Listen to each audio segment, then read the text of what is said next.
Now come to roll 24, roll 24।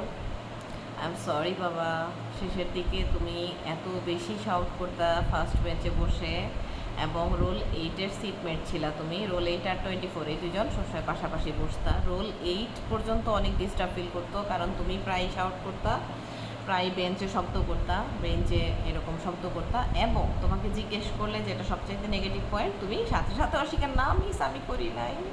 এটা অবশ্য কম বেশি সব বেবি করে। তারপরে তোমাকে আরেকটু ম্যানার্ড হতে হবে, ঠিক আছে? ক্লাস বিহেভিয়ার আরেকটু ঠিক করতে হবে, এত ভায়োলেন্ট হলে তো হবে না, ঠিক আছে? ভালোভাবে পড়াশোনা করতে হবে। রোল 24 তোমাকে আমি অনেক মিস করি, আর আমি তোমাকে অনেক স্কোর করতাম, সেটার জন্য আমি এক্সট্রিমলি সরি। আর হচ্ছে ভালো থাকো সবসময়।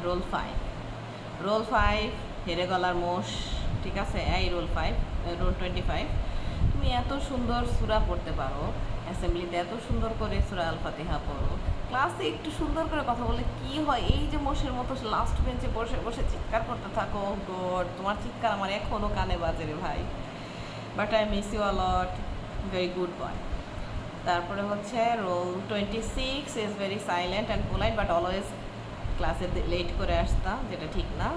প্রায় তোমার অ্যাটেন্ডেন্স প্রথম দিকে মিস হয়ে যেত, পরের দিকে দেখা যেত আমি যখন সিস্টেমস বুঝেছি যে লেট হলে একটু দেরিতে দেওয়া যায়, তখন থেকে আর মিস হতো না। বাট তুমি সবসময় বরাবরই স্কুলে লেট করে আসো, বাট ম্যানারিজমের দিক থেকে ওয়েল ম্যানার্ড এবং পোলাইট বাচ্চা।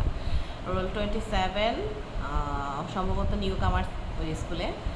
Role 27 you speak very nicely, but তোমার পড়াশোনায় আরও অনেক বেশি মনোযোগী হতে হবে।